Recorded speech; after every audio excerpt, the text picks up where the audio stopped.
Wow. I mean, wow. Grant you, I have already seen this movie 4 times already. Just right now. I've seen it 4 times. It's that good. I had an amazing time with this. I feel so ashamed of myself that I really do wish I took in the opportunity to go and watching this movie in theaters because fantastic. So fantastic. Hi guys, I'm Awesome Joe. Thank you guys so much for taking in the time of your day to watching another episode of Awesome Joe's Movie Reviews. And today we're going to go ahead and be discussing the movie Wicked 2024. With the new movie Wicked for Good coming out this Friday, I figured I'd go ahead and talk about this since I haven't talked about it before. Grant you this, I have not ever watched any other Wizard of Oz material other than the original film. Not the original film. It's the more memorable movie, if you want to take it that way. Back in the 1930s, and as well as Oz the Great and Powerful that came out in 2010. And now here we are discussing about the newly adaptation of the Wizard of Oz franchise, Wicked. I know that there was a stage play named Wicked. This is what it's based off of. And I love the idea and how we are really much in the age of where we know the story of the hero, but do we know the story of the villain? Well, villain partake. I've never really heard so much about who Cynthia Erivo is. I don't know her. She looks very familiar. And so I had to look her up to find out who she is. She's in that movie Harriet. I haven't watched. And she's also in a movie that I actually do like, which is oh my gosh, what was it called? Bad Times in El Real or something like that. I think that's what the name of the movie's called, with Jeff Bridges, so on and so forth. But yeah, Bad Times at the El Royale. That's the name of the movie I was looking for. Yes, I loved that movie, and her performance in that movie is one of the reasons why I enjoyed that film. So.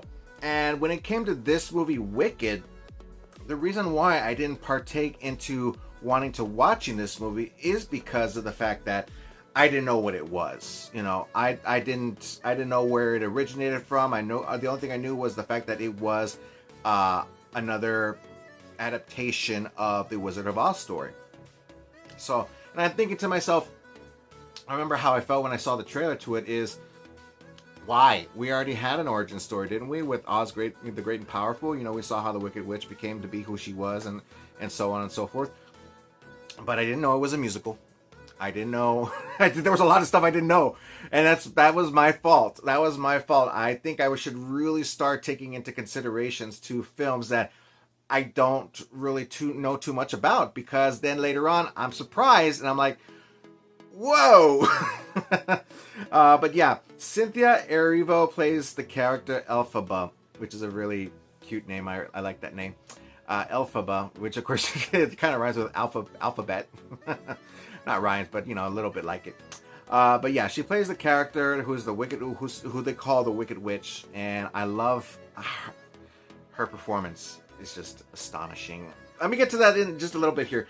We also have Ariana Grande coming in playing the character Glinda, which they call her by the name Galinda in the movie, and I'm thinking to myself that I thought her name was Glinda. Like, I didn't. That's what I mean when I don't know about these things.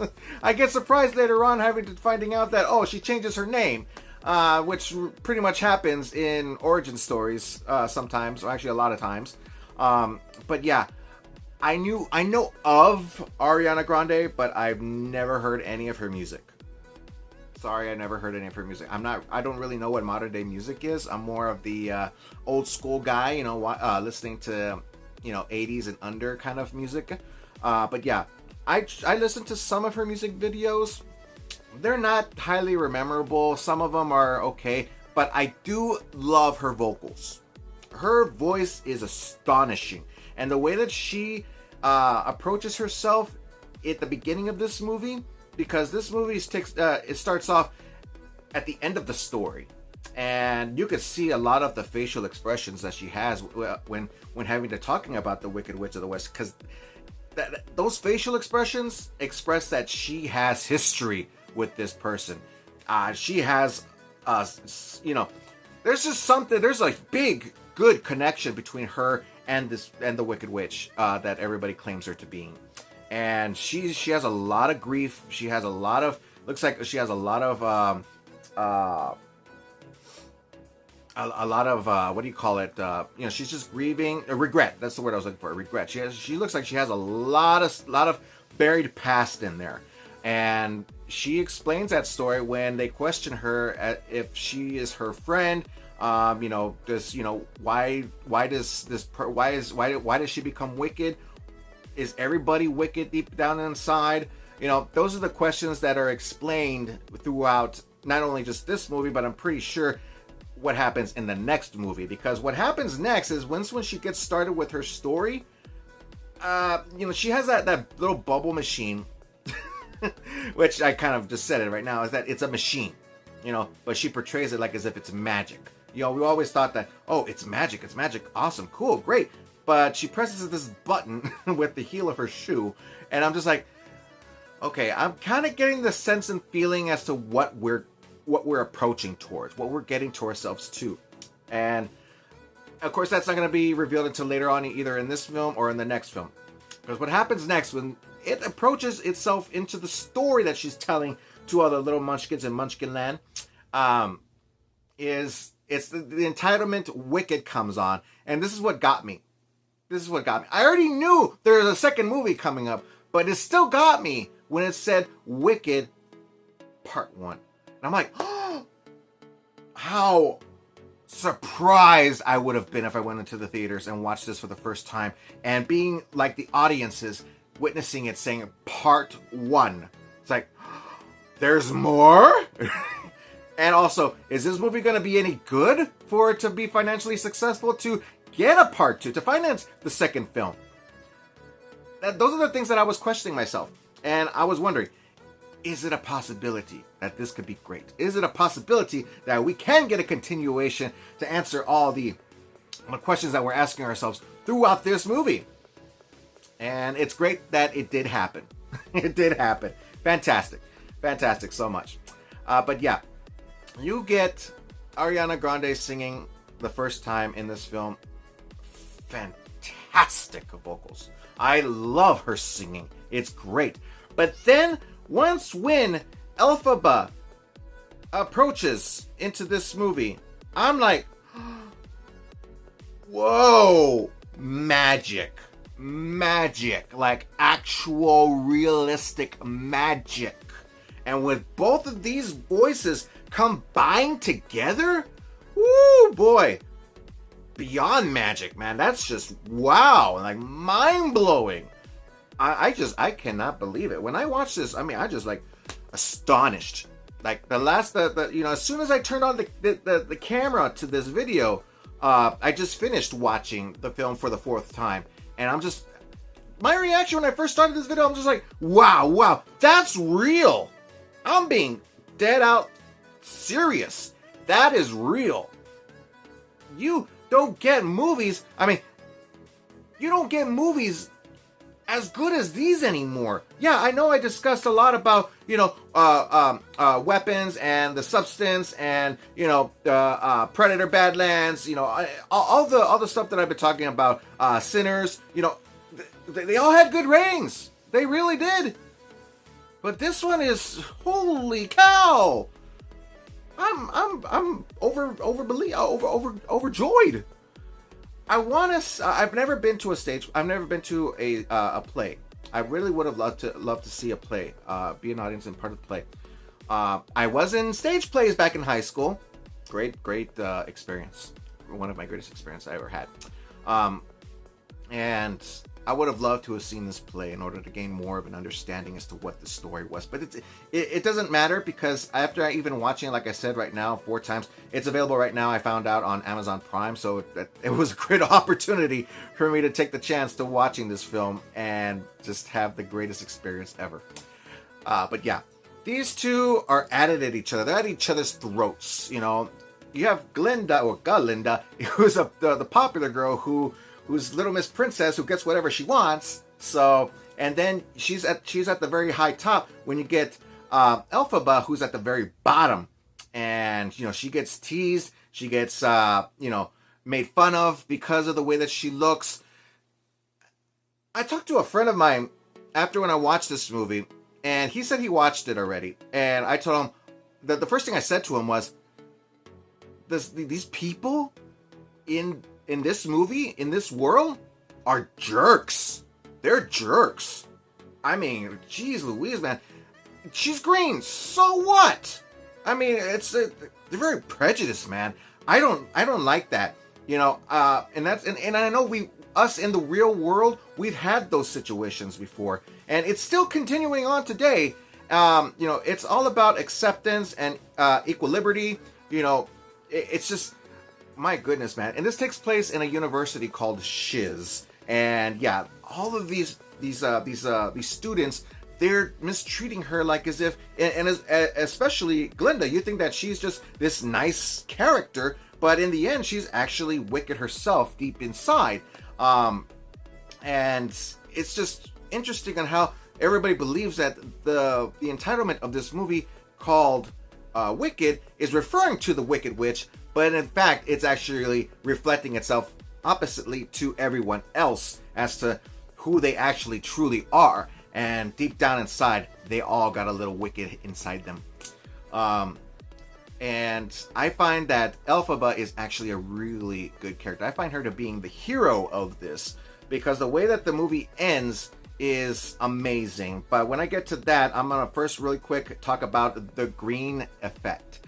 I was asking myself, how in the world did they just make her green like that? It's amazing. It's amazing. I love the effects that they put on her. And I looked it up, and it's a special kind of paint. I thought it was going to be like some kind of filter effect that they put on her. Like they never put a touch of color on her skin. But no, that's not the thing. As you can see, I have my green light on. You know, it's something like that. Like what they did with the How the Grinch Stole Christmas with Jim Carrey. You know, he had the green suit on, he had the green fur and everything, but it still wasn't green enough, so they put green lighting all over him to reflect that green off onto the screen. So I liked that. But here they do completely different, and it's like as if the green is its own character. That's awesome. That is so good. You also get in this movie Michelle Yeoh, who plays Madame Marble. When they introduce this character, you just see the back of her head, and I'm thinking to myself, is that Helen Mirren? I thought it was going to be Helen Mirren. But then I figured out, I was like, oh, okay, Michelle Yeoh. She's fantastic. I love her. She's amazing. And she does a little singing in this movie, too, and I find it really great. It's really fantastic getting to see her in this. But yeah, she plays a big part of this as another individual hiding behind the curtain and having to pushing Elphaba in the direction that she finds herself in at the end of the film. But yeah, this is, oh my goodness. Jeff Goldblum is in this. He's the wizard. Wow, fantastic, man. After watching Oz the Great and Powerful, I was thinking to myself, you know, James Franco actually does a pretty good job playing the wizard. But then no, when I see Jeff Goldblum, you cannot go wrong with Jeff Goldblum. He's fantastic. I loved him in this. Even though he's only in a small portion of this film, I'm pretty sure he has a much more bigger role at the ending of the, in the next movie. But here, I enjoyed every single second. I mean, he's just so, you know, comforting. He's a very comfortable, enjoyable person to hang around with. From the looks of it in the movie, I'm pretty sure he is in real life. But in the movie, you know, you just enjoy every second, every time when you see him on screen. But yeah. And then you get this Professor Goat, which is named Dr. Dilliman. I didn't know who this voice was. I had no idea. But it sounded so familiar. It had to take me to look it up. Peter Dinklage. What? That's awesome. I love that. You know, I couldn't tell. But then once when I knew about it and I heard it again the next few times I watched the film, I'm like, yeah, that's Peter Dinklage. Fantastic. I would have never have known if I didn't look it up. It's great. Fantastic. Then you get another character, Nessa Rose, played by Marissa Bod. I wrote some notes this time because I didn't want to get... I wanted to talk about them and their names and everything like that, to be more specific as to what it is I'm talking about here. But yeah, Nessa Rose is the sister to Elphaba. And I'm thinking to myself, too, this is what I mean when I say I don't know these things, is I didn't know she had a sister. I didn't know. It's been a while since I've seen the original Wizard of Oz, but then I remember it. It's like, oh, she's the one who gets crushed by the house and the feet, you know, rally up in there. And I'm like, and the shoes go to Dorothy. I'm like, oh, okay. You see the slippers. They're not ruby slippers, but they're the like a glass diamond kind of slippers. So I wonder if they'll turn red later on, like how they do it in the, whatchamacallit, the Acolyte with the lightsaber. I don't know. I'll talk about that another time. But yeah. You get Ethan Slater as Bach and Jonathan Bailey as Prince Fiyero. These two individual characters, I didn't think about it until after when I watched the film for the first time and thought to myself, I wonder. There's a few hints and pieces throwing into the movie stating that could these two actually be transformed in the next Wicked movie as the Scarecrow and the Tin Man? Interesting theory. I'm thinking about it, and I'm really hoping that, I mean, there's going to be a lot of death in the next film. There's going to be something grand happening in the next one. I'm so excited. I can't wait, because there's a lot of stuff that happens in this where it's luring these characters into their destined positions that's going to take place in the next film. And I'm just like, that's the beauty of having a part 1 and part 2. Nowadays, you know, I love the fact on how movies, they are taking part 1s and part 2s, not just for cash grabbing. They're doing it because they're trying to tell a story and they don't have enough time, and they don't want to keep cutting the important pieces out of the film just to provide time space. I love that they're doing this. I really do. Instead of stretching things out, dragging the story, no. They're telling everything specifically as to what it needs to be in order for it to be what it's going to be at the end. I love it. You know, and then they have this little story arc about animals being downgraded, losing their voice. It's like Planet of the Apes, but backwards. You know, they're losing their voice, they're losing their intelligence, and they're being treated as animals, throwing them into cages. I love that story arc, but they don't really go too much into it until towards the ending of the film. I think they're going to keep on doing some more with it in the next film. You got Keila Settle in this. I knew that was her. She's in the Greatest Showman with the bearded lady. The Greatest Showman is actually one of my favorite musical movies of all time. I love that movie. That one upon Moulin Rouge and Sweeney Todd and West Side Story. I love musicals. I mean, and with her in this, I wish we would have gotten more of her, because if that's really, that is her voice. I've seen her in, rehearsal videos of her actually singing the song, This Is Me. And yeah, she has a beautiful voice. And her being in this, I'm thinking, she has a voice, but yet it's never used. I hope it's in the next movie. If not, at least that part, I will be disappointed. But it's great getting to seeing her. I recognized her immediately, and once I found out that it was legitimately her, yes, another great addition to the film. But like I said, I would have wished to have gotten more of her singing, or even her at all singing. Then there's this one thing, going back to the Wizard. At the beginning of the film, they talk about on how Elphaba was conceived, that the mother, when the husband would leave for work and the mother's left alone, she has this individual friend that comes walking on in, drinking this green elixir. It didn't come to my attention at first, but I never saw his face. And it never came to my attention that, they didn't show his face. But then it hit me when these two, Elphaba and Galinda, approach the Wizard at the Emerald City, And I'm just like, okay.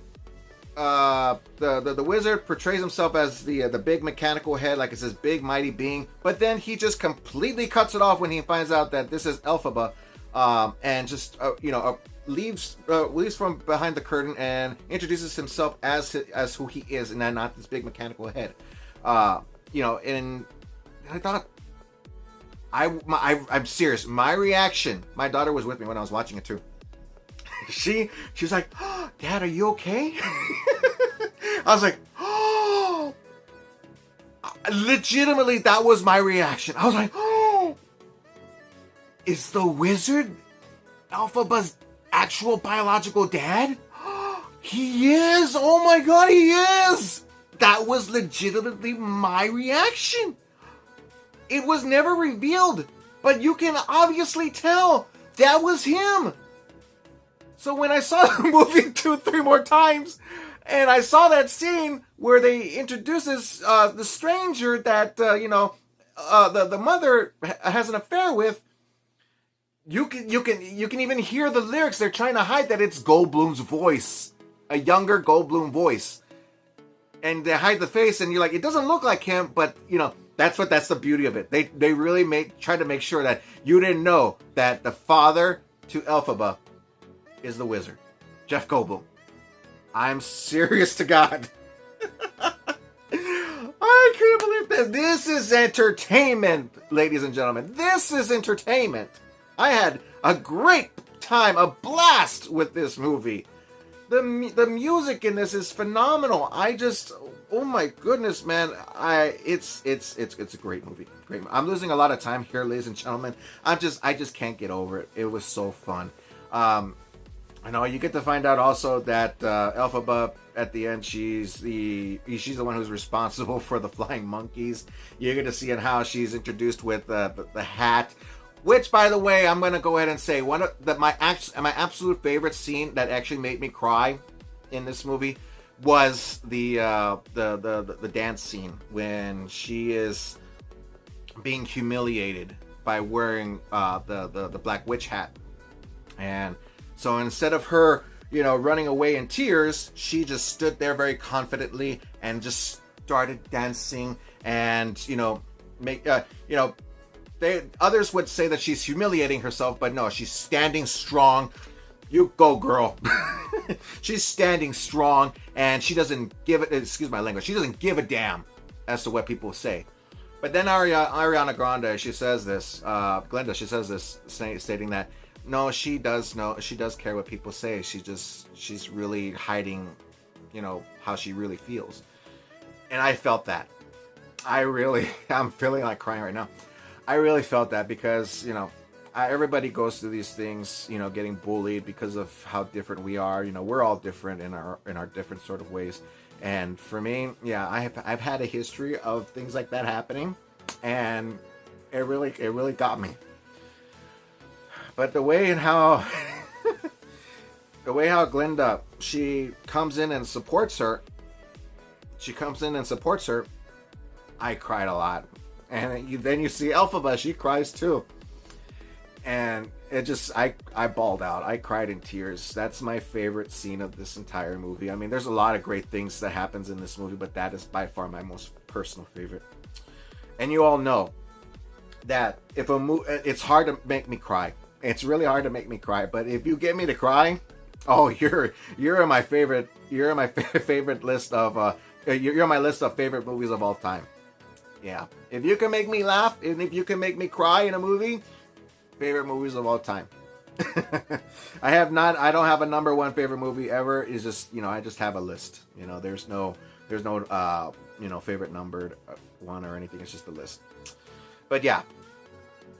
My rating towards this movie, obviously, as you can tell, is I don't really have any flaws to it. It is a very long movie, but I'm not bored. I don't feel like it's being dragged. I just had a great time. So, rating for this movie, obviously, 100%. 100% I give this movie. And I just don't think there is anything else I'd need to talk about when it comes to this. I'm just looking forward to Wicked for Good. Comes out this Friday. Early viewers probably Thursday, if not Wednesday evening, but mostly this Friday. If I don't watch it, probably this weekend. If not, Monday, this coming Monday. So sometime soon. But I just ask everybody to please be respectful and not spoil it for me, because I really do want to know what happens next with the amazing reaction that I had towards this. I really do wish I could do video reactions to movies, but it takes a lot more work than with the kind of work that I do for these movie reviews. But so anyways, you guys, that's my take on Wicked 2024. What do you guys think? Have you guys checked this out? I really do hope you did. If not, I really do recommend that you do. Let me know what you guys think down in the comment section at the bottom. Let's have an awesome time talking about this movie or any movies that you'd like to talk about in general, because I love to talk about movies, but most importantly, I love to talk about them with you. And don't forget that you can check out some more of my videos on YouTube. Just look me up at Awesome Joe Movie Reviews. If you like all of my videos, if you're having a great time, click on the like and subscribe button, and click on that notification bell to get the updates of my newest videos posted online. So, but anyways, you guys, I'm Awesome Joe. Keep on living the dream, and as always, stay awesome. Thanks, you guys, once more again, and I'll see everybody in the next video. Restore the Snyderverse!